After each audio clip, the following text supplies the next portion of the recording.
So hey, I'm John Vaughn, and I'm not a really good artist, and I only have 15 minutes to explain um, a different way of thinking and what's so weird about reality.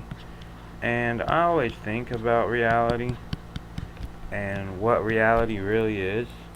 That's kind of strange because in order for there to really be a real reality, there has to be a me, and I have to have a brain, and I have to be able to have cognitive thought, and I have to be able to question what this reality is. So, how can I begin to get a grasp on reality? Well, I have eyes, and I can basically look out at reality. And how am I even able to look at reality? Well, if I want to look at something, say this object over here, well, I want to see this object, and I want to see what it's doing right now. And in order to even be able to have right now, I have to have time. But I also have to understand what time is. And I can begin to think of time in, let's say, a day, or a minute, or a nanosecond. Okay, and depending on the size of my time, reality looks different. Well, I want to know what this object looks like and what it's doing right now. Well, what time is now? Is it right now? To what degree of accuracy do I want to know? So can I ever really even pinpoint now? No, I can't, because there's always going to be some degree of accuracy because this is an infinite series of numbers. So anyways, I do pinpoint it, let's say, to within some nanoseconds of I know what now is. Well, how can I describe what's going on here? Well, can I simply look at it and then have an answer to my question? Can I do that? Well, it seems like I could, but at the same time, in order for me to be able to even see this thing right here, there has to be some external light source, basically, if you will, radiating, sending electromagnetic waves, which can either be thought of as particles or waves, and that has to hit the object, and then it also has to hit back. So this time that it takes for the light to bounce off this object and then bounce on little tiny cones in my eyes, which are just kind of like little antennas that pick up radio waves in our cars. My car is really awesome because I can listen to music through it, because I can transmit these radio waves, which are really basically the same thing as these light waves that allows me to look at this object or to look at this car and say these things are real. What are they doing right now? Well, by the time I can look and see what it's doing right now, its state has actually changed. And also, another big question about reality is, when I look at something, in what unit of time can I look at that in? What's the smallest unit of time that can enter my eyeballs? Now, how can I test this? Well, this is an easy enough test. I can begin to take a dot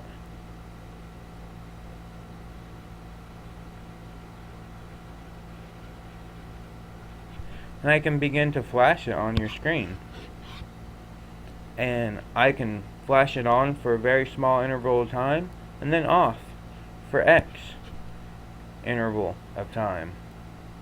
And I can start X at 0 and begin increasing. And as X approaches a magic number, you begin to see the dot blink. And as X goes down from that magic number, you see X as a steady dot that never blinks and never disappears, because your eyes are not able to visually process what goes on in that small amount of time. So now I can think about the world, like I said, I can think about reality, and I can think about reality based on the fact that I'm a human. I'm on the world. The world's much more bigger than I am.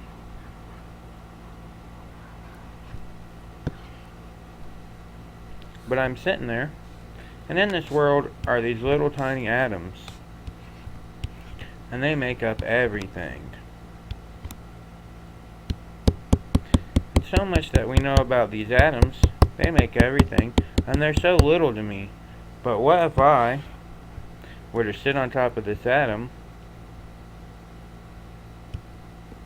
and look at the world and observe reality?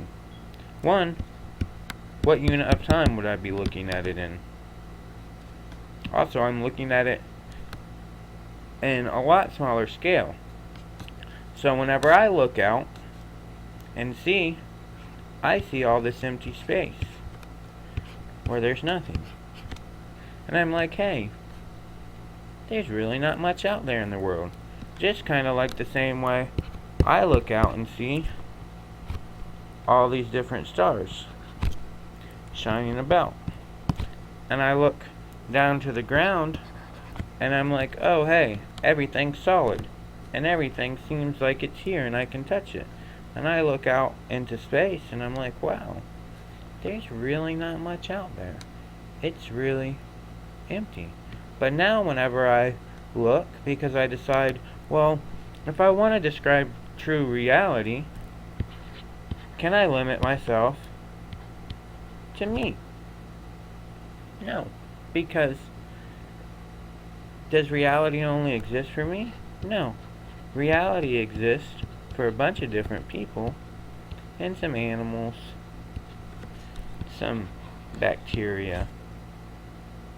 Reality exists for a bunch of different things. Now, whether reality is existing for these living organisms or reality is existing for some wave function, there is a reality. So, to really define reality, we have to take all of these things into consideration. So now whenever you begin to think of all these things, and you begin to think of, hey, if I'm sitting here, and most of the time I'm either here or not here. I could be here, I could be not there, and all that really exists is a probability function that I be in any certain spot at any particular time. Now, I know that time, although it is a construct, I know that it is a linear series, and I appear to be at some point. I can look into the future, and I can look into the past. Now, I may not know what the future is.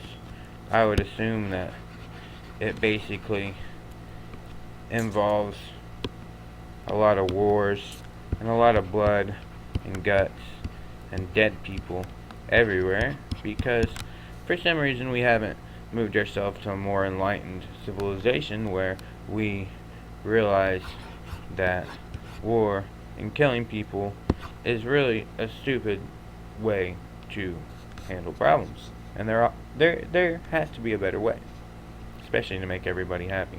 But if we look way back in time to, let's say, the beginning in time, what was here? Was there a god sitting up here snapping his fingers and creating everything? Was there some Big Bang? Well, I'm not really sure about this. I think they're both equally possible options, very weird options to think about. And I know whenever you look at some things, you know certain things. You know that there's a state of matter called quantum entanglement, where you have a particular particle, and let's say this particle has some type of spin on it, and you get it entangled with another particle that also has some type of spin on it. Well, if you do something to this one and cause its spin to reverse, at the same time, this entangled particle, its spin will also reverse. And it doesn't matter if there's a wall in between these particles. It doesn't matter if this particle is over here, let's say on Earth, and this particle is, let's say, 100 billion trillion light years away. They have the same reaction automatically. It's a very known fact in quantum physics called quantum entanglement. So if you go back to the beginning of time, this really strange concept that we just go with, and we don't really understand that the way that we view reality, if we view reality with the limited time frame and only one time perspective, and we fail to see that it's just another linear dimension, and the way that I look at it can be measured, and the observations that I make can be distinct based on the unit of time and the actual size of the measurement. So, anyway I look at it, if I go back to this beginning moment, everything was one. It was a singularity. Somehow, it sparked into everything. And how do you get these two particles to be entangled? You basically smush them into one particle and then re-separate them back into two particles. So, if when you push two things together, you push them into a state of quantum entanglement, then at the beginning of time, everything was one thing. So all matter was in a state of quantum entanglement. And then at that bang, or that snap of God, everything gets created. So what does that mean? Well, now, according to the basic laws of quantum entanglement, I actually have a dimensional connection with everything that exists, which is what I would describe as a cosmic wave function that is not limited by time or space, because it's a quantum entanglement, which is how reality is actually able to exist, because of this interconnection with everything. And this is just one really small aspect of what reality is. But as we can see, whenever we want to think about reality, the first thing that we have to do is we have to be aware, and we have to use our brain. So that's what I like to do.